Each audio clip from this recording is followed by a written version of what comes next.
In this video, we'll show you how to connect PIXLIP GO elements at a corner.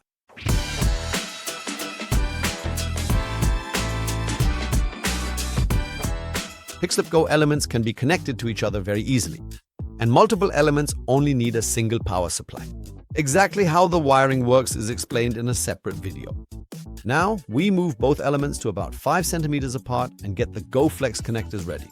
Later, we want to create an inside corner with the printed surfaces, and that's why the closed side of the connector faces forward.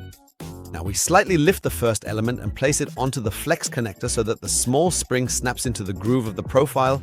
Then we pull the two elements together and repeat the process on the other side. And at the top, it's even easier. Here, simply slide the connector into the designated slot and you're done. And now we angle it according to our needs.